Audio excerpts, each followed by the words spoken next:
Цього разу розробники зайшли надто далеко. Вони повністю зламали один з найпопулярніших класів, наділивши його неймовірно імбовими навичками. Уяви, ти у групі, бос заряджає свій ульт та цілиться у одного з напарників, і в ту саму мить ти простягаєш руку, і він стає повністю невразливим. Ти не просто танк, ти живий щит, інквізитор і берсерк одночасно. Саме так розробники описують щойно перероблений клас Паладін, і сьогодні ми розберемо його від і до. Вітаю на каналі Happy Grave у мікрофона. Творці гри, серед яких голова студії Armegon та старший ігровий дизайнер Коку, нещодавно продемонстрували оновлений клас Паладін. Їхня головна філософія проста – дати гравцям абсолютну свободу ламати мету. Для цього вони знищили стару систему підкласів. Замість цього ми отримаємо повністю кастомне дерево талантів для кожного з класів. Для Паладін дерево складається зі 150 вузлів, хоча в майбутньому воно може стати більшим. Для порівняння, у мага воно десь вдвічі більше.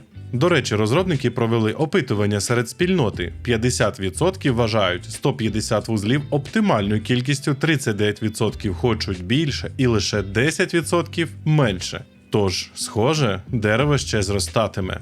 Цікаво, що розробники порівняли свій підхід з Path of Exile. На відміну від PoE, де дерево талантів є спільним для всіх класів, у Scars of Honor кожен клас матиме власне унікальне дерево талантів. Якщо скласти всі класи разом, загальна кількість вузлів у грі сягне кількох тисяч. Проте ми знаємо, що кількість не означає якість. Варто також знати, що дерево талантів – не єдиний спосіб розвитку персонажа. Паралельно існує окрема Scar System, яка додатково формує твого героя. Через неоднозначні відгуки спільноти ця система все ще в стадії балансування. Твоя подорож павутиною талантів починається з вибору 2 із 6 головних стартових вузлів, що дозволяє органічно створювати гібридні білди. Візуальний дизайн дерева досить інтуїтивний, стартові вузли великі та мають унікальну рамку. Малі круглі вузли дають тобі чисті характеристики, такі як сила та спритність. Середні вузли змінюють поведінку твоїх навичок, наприклад, зменшують кулдаун або збільшують радіус дії. А квадратні вузли відкривають абсолютно нові активні здібності. Головна мета – дати гравцям простір для експериментів. Хоча розробники й можуть додати певні підказки для допомоги тим, хто не хоче довго планувати свої білди. Як от я. Максимальний рівень на стрес-тесті планується близько 20-го, і ти отримуватимеш щонайменше по 1 очку талантів за кожен рівень. Ця неймовірна гнучкість дозволяє тобі будувати персонажа навколо 3 основних напрямів. Ти можеш стати інквізитор, який фокусується на магічній шкоді від вогню та накладає ефект горіння Sanctified Fire. Якщо віддаєш перевагу захисту, шлях Танк зосереджений на блокуванні, пом'якшенні шкоди та руйнівних атаках щитом. Третя роль – саппорт, яка полягає не в повноцінному постійному лікуванні, а в підтримці життєздатності групи через поглинання шкоди, бафи та самозцілення. Розробники також підкреслили, що ці 3 напрями – не жорсткі рамки. Вибір стартових вузлів задає напрям, але подальший шлях по дереву визначає кінцевий стиль гри. Якщо ти обереш шлях танка, важливо розуміти, як працює агро. Загроза зазвичай генерується шляхом нанесення шкоди, де різні заклинання мають власні числові показники. Але механіка провокацій, таунт, працює просто та елегантно. Гра знаходить члена групи з найвищим показником загрози, копіює його значення тобі і додає величезний бонус, наприклад, додаткову 1000 одиниць загрози, щоб ворог гарантовано перемкнув свою увагу на тебе.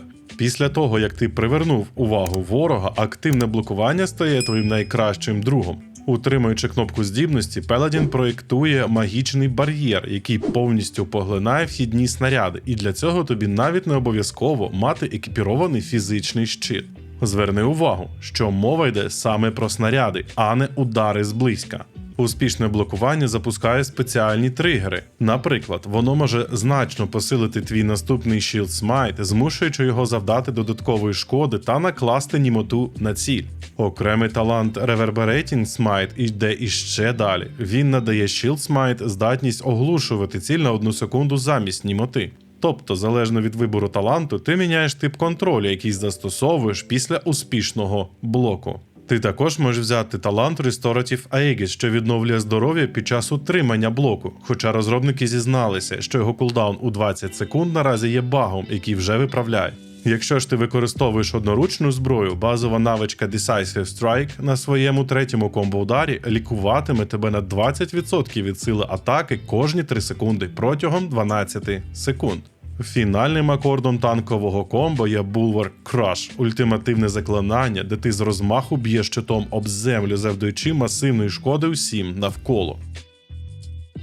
Наступальний арсенал класу також вражає. Твоя базова атака – це Vindicator Strike – комбо з 3 ударів, де кожне натискання кнопки відповідає за окремий помах зброєю. Дерево талантів дозволяє перетворити його на заклинання школи типу Holy, що дозволить йому масштабуватися від бонусів до святої шкоди та завдавати на 30% більше пошкоджень. Для нанесення шкоди по площі ти можеш використовувати Blazing Sweep, що вражає ворогів попереду у вогняній дузі та накладає ефект горіння. Крім того, є Blast Hammer, який ти жбурляєш здалеку.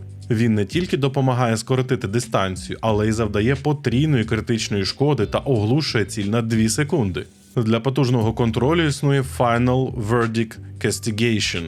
Маючи кулдаун у 60 секунд, це заклинання приголомшує всіх навколо на 1 секунду та підпалює їх. Розробники зазначили, що оглушення застосовується з невеликою затримкою для балансу, оскільки під час старих тестів радіус цієї навички був настільки гігантським, що вона глушила майже всіх на екрані. Коли ж ситуація вимагає максимальної сили, ти активуєш свою трансформацію – Аватара. Маючи кулдаун у 120 секунд і базову тривалістю 6 секунд, ця форма перетворює персонажа на святого берсерка, збільшуючи шкоду та шанс критичного удару. Дерево талантів дозволяє значно її кастомізувати. Blessed Avatar зменшує кулдаун на 10 секунд, Exalted Avatar зменшує вартість мани на 5 одиниць. Glorious Avatar дає 10% бонус до сили, живучості та спритності, а Urging Avatar підвищує швидкість пересування на цілих 15%. Важлива тактична деталь, яку легко пропустити.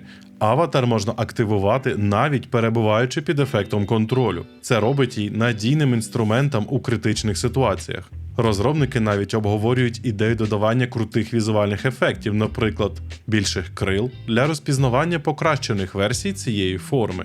Коку зізнався, що особисто вважає аватар недостатньо потужним у базовому варіанті, він хоче більше критичного шансу та критичної шкоди. Також розробники обережно підходять до дизайну таких кулдаунів. Важливо, щоб клас не відчувався нудним поза трансформацією. Хвилинка лірики. Я хочу щиро подякувати своїм існуючим та майбутнім підписникам за підтримку каналу. Саме завдяки вам я маю постійний баф на мотивацію робити цікаві відео та проводити душевні стрімчики. Дякую! Ви неймовірні! Проте справжнє серце класу Паладін розкривається в підтримці своїх союзників. Окрім екстремального Oath of Sanctuary, який ми згадували на початку, є фантастичний Final Verdict Absolution. Коку жартома порівняв його з шоу Опри Вінфрі, адже він буквально роздає щити бульбашки кожному союзнику поблизу, ефективно поглинаючи вхідну шкоду. Ти також можеш контролювати поле бою за допомогою Radiant Banner, кинувши цей банер на землю, кожен союзник у радіусі якого отримує суттєве підвищення броні та опору. Важливий момент – Radiant Banner можна знищити в PvP, тобто противники зможуть контрити цей баф, що додає стратегічний вимір. Щодо Oath of Sanctuary, розробники детальніше розкрили механіку. Це підтримуване заклинання, яке робить союзника повністю невразливим на час касту, але сам паладин у цей час стоїть нерухомо і вразливий. Тобто захищений союзник мусить прикривати тебе у відповідь. Також є обмеження, де баф не дозволить застосувати імунітет на ту саму ціль двічі поспіль, що запобігає зловживанню через ланцюжок з кількох паладинів. Основним інструментом зцілення виступає Healing Hand, що лікує приблизно на 260 одиниць і створений саме для підтримання ресурсу команди.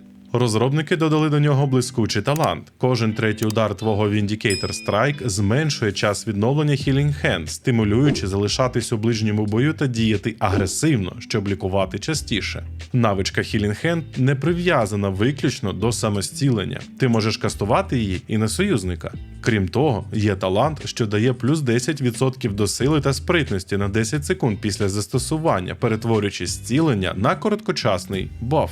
Для епічних моментів існує ультимативне заклинання Cavalcade of Light. Воно закликає табун святих коней, які розтоптують певну зону і постійно відкидають ворогів до центру. Під час стріму було проведено опитування, і 85% спільноти проголосували за те, що ця механіка притягування є чудово збалансованою і її варто залишити. Проте, що буде, якщо декілька паладінів застосують навичку одночасно чи по черзі?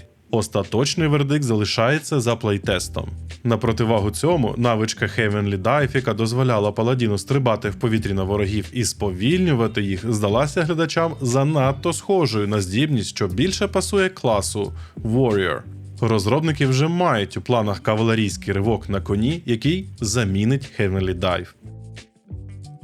Наприкінці трансляції розробники поділилися кількома важливими деталями. Оскільки понад 100 тисяч людей подали заявки на участь у майбутньому технічному плейтесті, розсилка запрошень відбуватиметься хвилями, щоб не перевантажити сервери. Важливо розуміти природу цього тесту. Це суто технічна перевірка, а не альфа чи навіть бета. Мета – виявити проблеми з мережею, стабільністю серверів і критичні баги. Більше про сам тест ось в цьому відео, в куточку екрану. Стрімити та створювати контент до плейтесту дозволено, але розробники просять чітко доносити до аудиторії, що це не завершена гра. Запрошення надходитимуть на пошту через Steam, тож стежте за листами.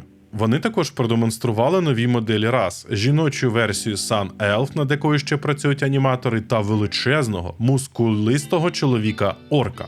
Цікаво, що сам Ермегон зізнався, якби це залежало лише від нього, він би зробив орка значно меншим, більш підступним і з хитрим обличчям, що нагадує гобліна, а не типову гору м'язів. Також було згадано расу Беран, вона вже є в грі, проте розробники поки що не готові її офіційно показувати через незавершені анімації. Показ відбудеться до початку плейтесту. А на десерт команда розкрила великий секрет. Наступним класом, який отримає власну детальну презентацію, стане жрець або воїн. Судячи з трансляції, паладин подається як щось дуже незвичайне та різноманітне. Не впевнений, що вдасться перевинити колесо, але все ж хочеться якісно продуманий клас на більше ніж 2 кнопки. В цілому розробники чесно показують незавершену гру з усіма багами і активно прислухаються до спільноти, і це викликає величезну повагу. Плейтест наближається, і якщо ти подав заявку, стеж за поштою. І пам'ятай, твоя місія – зайти і зламати гру. Вони самі напрошуються. Хочеш одним з перших почати будувати білди та знати все про гру? Спробуй базу знань від учасника нашої спільноти за посиланням в описі. А в коментарях під відео є посилання на мій особистий Discord сервер, а також Twitch і Telegram канали. До зустрічі в наступному відео!